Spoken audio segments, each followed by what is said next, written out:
आई है वो बड़ी विचित्र खबर है, और वो ये है कि साहब कि जम्मू कश्मीर का चीफ मिनिस्टर जम्मू कश्मीर की पुलिस ने नज़रबंद कर दिया।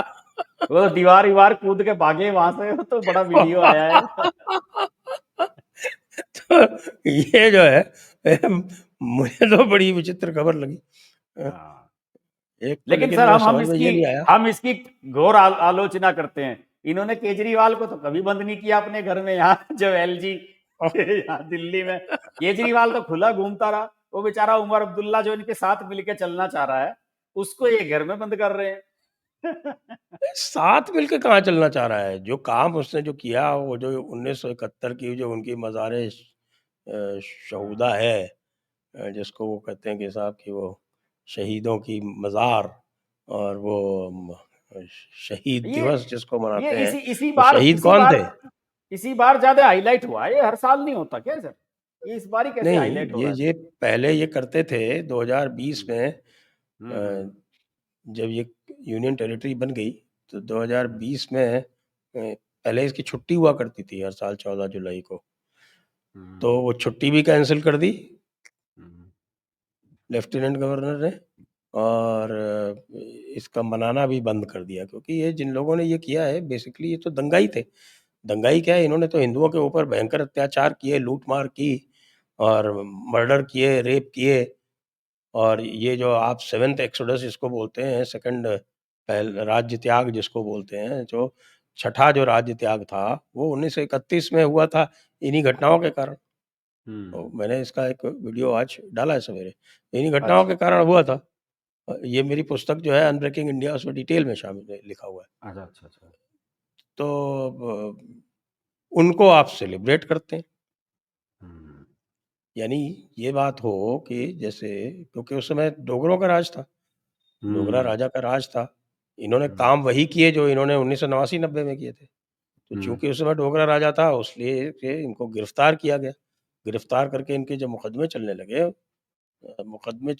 तो मुकदमे जो है वो जेल में होते थे, श्रीनगर जेल में। हम्म, क्योंकि बहुत लंबा नंबर था, तो बजाय इसके हम्म, कि इनको ले जाएँ, सिचुएशन थोड़ी-सी सेंसिटिव थी। तो हम्म, जेल में ही कोर्ट बना के और वहाँ पर इजलास लगती थी और वहीं पे इनके मुकदमे सुने जाते थे। उसके ऊपर हमला कर दिया। हम्म।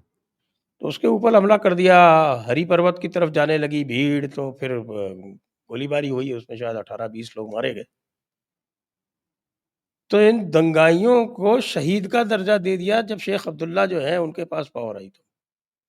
और उसके बाद 47 से के चाहे बाद। कांग्रेस की सरकार रही हो और चाहे नेशनल कॉन्फ्रेंस की और चाहे पीडीपी की, ये 1931 का ये 14 जुलाई जो है हमेशा सेलिब्रेट किया जाता रहा शहीद दिवस के रूप में।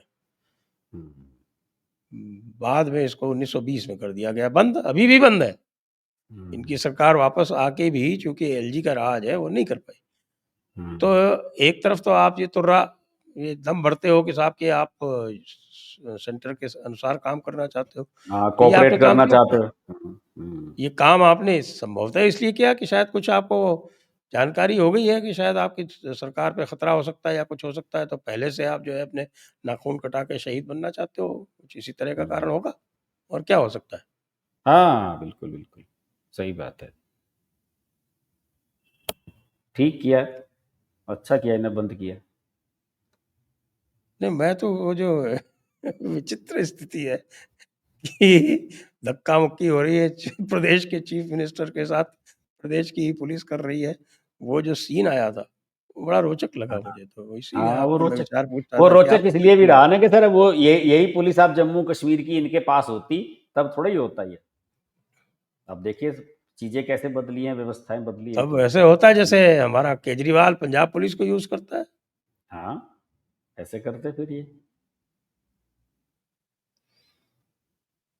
वो तो पंजाब पुलिस को अपनी बांदी की तरह यूज़ करता है। कितने लोगों को उसने दिल्ली से उठवाने की कोशिश की, लेकिन वो तेजिंदर बग्गा के कांड के बाद में फिर दिल्ली नहीं भेजा किसी को। हाँ, वो असल में शुरू में ही हो गया वो सर। शुरू में ही कुमार विश्वास और बग्गा वाला जो मामला हो गया ना, दो ऐसे लोगों पे हाथ डाल दिया इसने शुरू में ही, तो दोनों ही जो है नंबर वन के जो है क्या कहने के पूरे पंगे लेने वाले लोग। कुमार विश्वास भी कम नहीं है और तेजिंदर बग्गा तो है ही। तो उसमें उसमें शुरू में ही सबक मिल गया एक तरह से, आप ये समझिए। तो वो पंजाब के बाहर नहीं फिर इस तरह का काम कर पाए, और ना इस तरह की हिम्मत हुई। वो समझ भी गए कि इससे जो है आपके मामला गड़बड़ भी हो सकता है, तो उसने संभल के काम किया। वैसे तो उमर अब्दुल्ला तो लगातार कोशिश कर रहे हैं किसी भी तरीके से कि मतलब मोदी जी को, अमित शाह को खुश करें और पुलिस वुलिस के राइट्स ले लें, क्योंकि जम्मू कश्मीर में तो मैंने जब गया था तो मैंने बातचीत की थी लोगों से, वहां से सबसे बड़ा मसला ये है कि वहां के युवा और वहां के जो लड़के हैं सबसे ज्यादा जम्मू कश्मीर पुलिस में भर्ती होना चाहते हैं। वहां सबसे जो टॉप क्लास की जॉब है सरकारी, वो जम्मू कश्मीर पुलिस की है।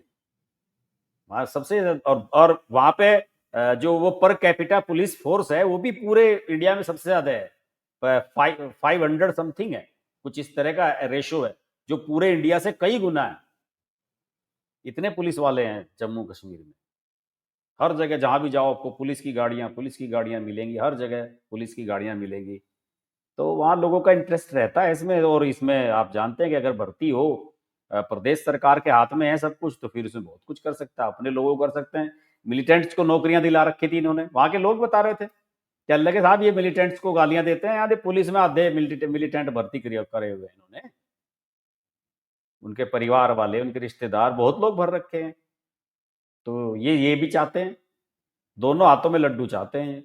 वो चलेगा नहीं। नहीं, ये जितना इस तरह की हरकतें कर रहे हैं, मुझे लग रहा है कि वो उतना ही एक्सटेंड होता जा रहा है। ये स्टेटहुड वाला मुझे लगता है ये होने वाला है नहीं अब, ये दिल्ली की तरह ही चलने वाला है। भूल जाए अब तो इसे। ये तो एक तरह से ऐसा तो आदमी क्यों करेगा, है शातिर है, इसका मतलब या तो इसको कोई हिंट लगी है कि साहब की इसकी बैंड बजने वाली है, तो इसलिए इसने पहले से ही ये काम कर लिया। क्योंकि जिस तरह से वो दिख रहा था उसमें, तो वो पूरी तरह से वो कह रहा था कि साहब हम सेंटर के साथ चलेंगे, हम और सेंटर के लड़ाई नहीं करेंगे। ये तो सीधे-सीधे सेंटर से लड़ाई है। हाँ, तो जब मोदी जी गए 2-3 बार, वो वंदे भारत वगैरह चली और उसके श्रीनगर स्टेशन बना नया, वो कौन सा, उसके लिए गए, तब से बड़ा कहा कि मोदी जी अपने वायदे के पक्के हैं, हमें पूरा भरोसा है कि वो हमारी बात सुनेंगे। उन्होंने ये वायदा किया था कि हम यहाँ वंदे भारत ट्रेन चलाएंगे, पुल बनाएंगे, फलाना बनाएंगे, सारे वायदे पूरे किए हैं, ये वायदे भी पूरे कर देंगे। उस समय तो ये कह रहा था। अब अचानक पता नहीं क्या लग गया है इसको कि साहब भगदड़ मचा रहा है, वहां जाने के लिए बेचैन हो रहा है। हुँ। एक और अभी राहुल गांधी की बात कर रहे थे ना, उनका पूरा कच्चा चिट्ठा आ गया साहब कि राहुल गांधी जो है अभी तक 10 केसेस में बेल पे हैं। अच्छा, हाँ होंगे साहब, 22-23 के करीब केस तो हैं इसके ऊपर। और 10 केसेस जो हैं वो आप देखिए, अच्छा 10 केसेस तो बेल पे हैं और 2 में अनकंडीशनल अपॉलॉजी दे चुके हैं। दे चुके हैं। हाँ, ये वो पहले एक कर तो चुके हैं। रफाल राफेल वाला। कंटेम्प्ट केस पे, हाँ, हम्म।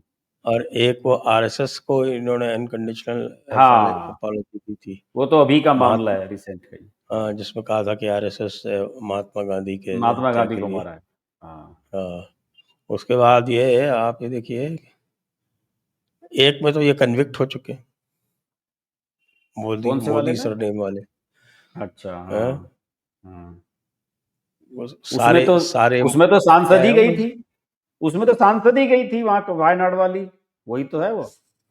ये सारे मोदी भगोड़े क्यों होते हैं, इस तरह का कुछ बोला था ना, क्या बोला था? नहीं, सारे सारे चोर जो है मोदी सरनेम वाले क्यों? हाँ, हम्म। फिर नेशनल हेराल्ड केस चल ही रहा है आपके सामने। हम्म। फिर एक गौरी लंकेश डिफेमेशन केस है, फिर हम्म। आरएसएस गांधी वाला केस है, बारपेटा सत्रा जो अभी वहाँ लगा उधर असम में। असम में। हाँ, हम्म। फिर अमित शाह का डिफेमेशन है, फिर Ahmedabad district cooperative bank defamation है, वो भी अमित शाह से रिलेटेड है। हम्म। बीजेपी करप्शन एडवर्टाइजमेंट डेफेमेशन है, सावरकर डेफेमेशन केस है, और इंडियन आर्मी डेफेमेशन केस है। 10 केस में आउट ऑन बेल। आप ये बताइए, ये आउट ऑन बेल भाई साहब जो हैं, ये और आगे क्या क्या करेंगे, आप कुछ ये सर बता और सकते हैं? करेंगे ये। अभी ये 10 पे बेल में है, तो ये 20 में हो जाएंगे बेल पे। इन पे क्या फर्क पड़ता है, ये तो प्रिंस हैं इस देश के। है तो आपके चैनल पे हम कई बार डिस्कस कर चुके हैं कि इनका कुछ नहीं बिगड़ने वाला, हम्म। ये तो ऐसे ही चलने वाले हैं। जब आप किसी आदमी को ये नहीं बताओगे शुरू में कि आप गलत काम कर रहे हो, तो वो गलत काम करता रहेगा। जब आप सबक नहीं सिखाओगे किसी को, एक आज तक हिम्मत नहीं हुई कि इन्हें 2 घंटे के लिए भी लॉकअप में कोई रख ले। नेशनल हेराल्ड वाले में ही रख लें कि सुबह से शाम तक डिटेन किया, हिरासत में रखा, कुछ भी ईडी ने, फलाना ने। तो जब तक आप कुछ करोगे नहीं, तो सर ये तो ऐसे ही जमानत पे रहते रहेंगे। देखिए, मैं बहुत बार कह चुका हूँ, हज़ारों बार कह चुका हूँ। राहुल गांधी ये जान चुके हैं कि मोदी सरकार और वर्तमान सरकार राहुल गांधी पे हाथ नहीं डालेगी। बल्कि मैं तो कहता हूँ गांधी परिवार पे हाथ नहीं डालने वाली। किसी का कुछ नहीं बिगड़ा। अभी पिछले साल आप देखिए ना, रॉबर्ट वाड्रा से कितनी पूछताछ हुई थी। अभी कुछ महीने पहले की बात है। प्रियंका छोड़ने के लिए जाती थी गाड़ी में, रोज वहीं खड़ी रहती थी बाहर। 3 दिन तक तो गया रॉबर्ट वाड्रा लगातार, डीएलएफ वाले और ये सब जो गुड़गांव वाले मामले थे। तो किसी किसी पे भी तो सरकार हाथ डालने की हिम्मत नहीं कर पाई है सर। तो इनका तो साहस बढ़ रहा है। करते रहेंगे तो कुछ भी कहते रहेंगे, इन्हें पता लग गया है कि हमारा कुछ नहीं बिगड़ने वाला, तो बेखौफ होकर कहेंगे, ये इसी तरह से कहते रहेंगे।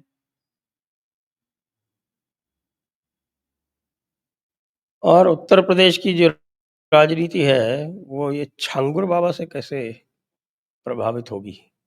सर, ये छांगुर छांगुर बाबा बाबा वाला वाला जो केस मामला जो है है ना, तो इस छांगुर हाँ, बाबा वाला मामले में सबसे मैं मुझे तो इस बात का आश्चर्य है कि इतना बड़ा तंत्र इसने खड़ा कर दिया, कई हजार करोड़ का नेटवर्क फैला दिया, उसमें अभी तक किसी पॉलिटिकल उसका नाम नहीं आया सर।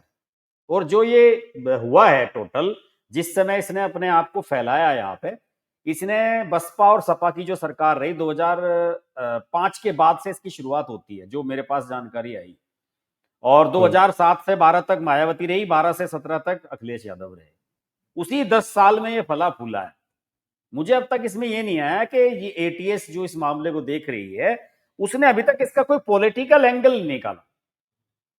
अब जितने काम इसने करे हैं, जिस जिस तरह के ये काम कर रहा था सर, वो किसी वहां के स्थानीय सांसद या फिर किसी विधायक या फिर इवन किसी कैबिनेट मिनिस्टर, मुझे तो लग रहा था कहीं ऐसा ना हो कि आजम खां वगैरह तक तक पहुंच जाए इसका मामला।